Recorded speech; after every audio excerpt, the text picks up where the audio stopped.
नमस्कार साथियों, आज की वीडियो श्री कृष्ण जी द्वारा रुक्मिणी हरण को लेकर है। इस वीडियो में जानेंगे कि रुक्मिणी जी कौन थी। जिस शिशुपाल से उनका विवाह होना निश्चित हुआ था वह शिशुपाल कौन था और उसकी बारात में कौन कौन आए थे। जरासंध और कंस का क्या संबंध था।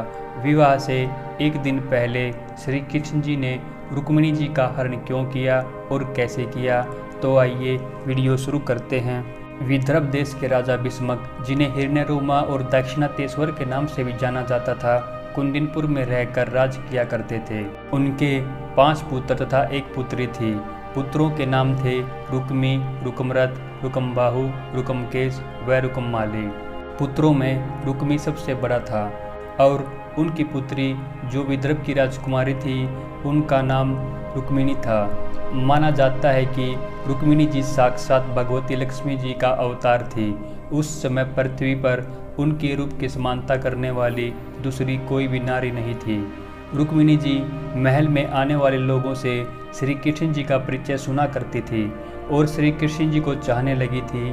उनकी इच्छा थी कि श्री कृष्ण जी ही मेरे पति हों। इसी तरह श्री कृष्ण जी भी रुक्मिणी के बारे में सुनकर उसे चाहने लगे थे।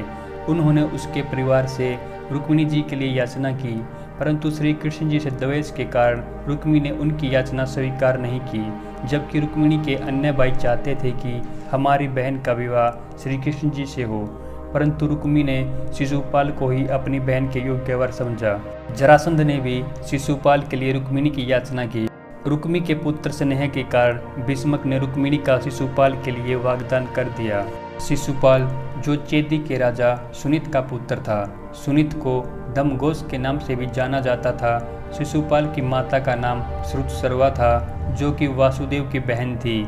इस प्रकार शिशुपाल श्री कृष्ण जी की बुआ का लड़का था। जरासंध शिशुपाल के पिता दमघोष का कुटुंबी था और समान वंश में उत्पन्न हुआ था। इसीलिए दमघोष ने अपने पुत्र शिशुपाल को जरासंध का सहयोगी बना दिया था। जरासंध भी उसकी अपने पुत्र की तरह रक्षा करता था। श्री कृष्ण जी ने जब कंस का वध किया तो जरासंध का श्री कृष्ण जी के साथ वैर हो गया, क्योंकि कंस जरासंध का जमाई था। उसकी दोनों पुत्रियों अस्थि और प्राप्ति का विवाह कंस से हुआ था। साथियों, रुक्मिणी जी को जब यह पता चला कि रुक्मी उनका विवाह शिशुपाल के साथ करना चाहता है तो वे उदास हो गई। बहुत सोच समझकर उन्होंने एक विश्वास पात्र ब्राह्मण को श्री कृष्ण जी के पास भेजा। ब्राह्मण ने द्वारका पहुंचकर रुक्मिणी जी का संदेश श्री कृष्ण जी को सुनाया। संदेश में रुक्मिणी जी ने कहा था कि हे श्याम सुंदर, मैंने आपको पति रूप से वर्ण किया है। मैं आपको आत्मसमर्पण कर चुकी हूँ। आप अंतर्यामी हैं। मेरे हृदय की बात आपसे छिपी नहीं है। आप यहाँ पधार कर मुझे अपनी पत्नी के रूप में स्वीकार कीजिए। यदि मैंने परमेश्वर की आराधना की हो और वो मुझ पर प्रसन्न हो तो श्री कृष्ण जी आकर मेरा पानी ग्रहण करें और दूसरा कोई भी पुरुष मुझे स्पर्श न कर सके। श्री कृष्ण जी ने देखा कि परसों ही विवाह की लगन है तो श्री कृष्ण ने ब्राह्मण से कहा, मैं भी रुक्मिणी जी को चाहता हूँ और मैं उसे वहाँ से निकाल लाऊंगा। तभी श्री कृष्ण जी ने दारुक को रथ जोत लाने की आज्ञा दी।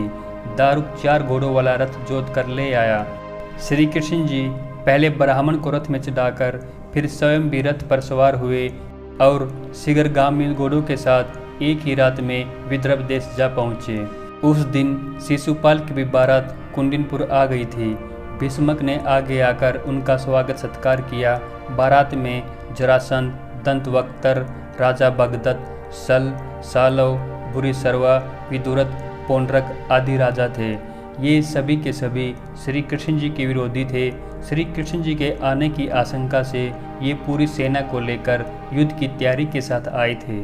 दूसरी तरफ जब बलराम जी को पता लगा कि भैया श्री कृष्ण अकेले ही राजकुमारी रुक्मिणी को लेने चले गए हैं तो युद्ध की आशंका से वो भी सात्यकी के साथ अपनी सेना लेकर कुंदिनपुर जा पहुँचे। उनकी सेना में कृतवर्मा, भृतदुरग, अक्रूर और अन्य योद्धा भी शामिल थे। विवाह में एक ही रात का अंतर रह जाने से रुक्मिणी जी चिंता में बैठी थी कि ब्राह्मण भी नहीं आया और श्री कृष्ण जी का भी कुछ पता नहीं चला। उनकी आंखों में आंसू आ गए। तभी ब्राह्मण ने उनके पास आकर श्री कृष्ण जी के आने की सूचना दी और बताया कि श्री कृष्ण जी ने आपको ले जाने की सत्य प्रतिज्ञा की है। रुक्मिणी जी का हृदय आनंद से भर गया। दूसरी तरफ भीष्मक को पता चला कि श्री कृष्ण जी और बलराम भी विवाह के उत्सव में आए हैं, तो उन्होंने उन दोनों का स्वागत सत्कार किया। जब विदर्भ के लोगों ने श्री कृष्ण को देखा तो उनको देखते ही रह गए और आपस में बात करने लगे कि ये ही रुक्मिणी के योग्य पति हैं, इनको ही रुक्मिणी का पति होना चाहिए। सभी मन ही मन प्रार्थना करने लगे कि श्याम सुंदर ही रुक्मिणी जी का पानी ग्रहण करें। राजा भीष्मक के कुल में नियम था कि विवाह से एक दिन पहले कुल देवी के दर्शन के लिए जुलूस निकाला जाता था। जिस कन्या का विवाह होना है उसको नगर के बाहर बने मंदिर में देवी के दर्शन के लिए जाना पड़ता था। रुक्मिणी ने ये बातें पहले ही श्री कृष्ण जी को अपने संदेश में बता दी थी। रुक्मिणी जी भी विवाह से एक दिन पहले तैयार होकर ज्येष्ठा नक्षत्र में देवी के दर्शन के लिए निकली। उनके साथ सैनिक और उनकी सहेलियां भी थीं। उस समय उनका मौन व्रत चल रहा था। मंदिर जाकर उन्होंने देवी की पूजा की और अपना मौन व्रत तोड़ा और श्री कृष्ण जी के पति होने का आशीर्वाद मांगा। फिर बाहर आकर श्री कृष्ण जी की प्रतीक्षा में धीरे धीरे अपने रथ की तरफ चलने लगी। उनकी दृष्टि श्री कृष्ण जी को ढूंढ रही थी। उनके रूप और मुस्कान को देखकर सभी सम्मोहित से हो गए थे। फिर श्री कृष्ण जी वहां आए और अपनी लीला दिखाते हुए सभी सैनिकों के बीच से रुक्मिणी जी को अपने रथ पर बिठा लिया। फिर यदुवंशियों के साथ द्वारका की तरफ चल पड़े। जब शिशुपाल, जरासंध और उसके साथ आए हुए राजाओं को इस घटना का पता चला तो वे आक्रमण के लिए श्री कृष्ण जी के पीछे दौड़े। श्री कृष्ण जी युद्ध का भार बलराम और सात्यकी पर छोड़ रुक्मिणी जी को लेकर आगे बढ़ गए। दोनों पक्षों में घोर युद्ध होने लगा। बलराम और उसकी सेना ने शत्रु सेना को आगे बढ़ने से रोक दिया। शिशुपाल, जरासंध और उसके सहयोगियों को पीछे हटना पड़ा। जब रुक्मिणी जी के सबसे बड़े भाई रुक्मी को श्री कृष्ण जी द्वारा रुक्मिणी को ले जाने की घटना का पता चला तो उसने भीष्मक के आगे प्रतिज्ञा की कि वह युद्ध में श्री कृष्ण जी का वध किए बिना और रुक्मिणी को वापस लाए बिना कुंडिनपुर में प्रवेश नहीं करेगा। प्रतिज्ञा करके वह प्रचंड शस्त्रों के साथ दक्षिण भारत के राजाओं को लेकर बड़े वेग से आगे बढ़ा। काफ़ी दूर जाकर नर्मदा नदी के तट पर श्री कृष्ण जी को देखा। रुक्मी को अपने बल का बहुत घमंड था। वह सभी राजाओं को एक तरफ करके श्री कृष्ण जी से युद्ध करने लगा। जब युद्ध में रुक्मी की दुर्दशा हो गई तो सभी राजाओं ने श्री कृष्ण जी पर आक्रमण किया। श्री कृष्ण जी ने शत्रु पक्ष के बहुत से वीरों को मार गिराया तो उनकी सेना भाग गई। रुक्मी दोबारा युद्ध करने लगा। श्री कृष्ण जी ने रुक्मी की छाती छेद डाली। रुक्मिणी जी ने जब देखा कि उसके भाई रुक्मी का वध होने वाला है तो वह कांपने लगी और श्री कृष्ण जी के चरणों में गिर गई।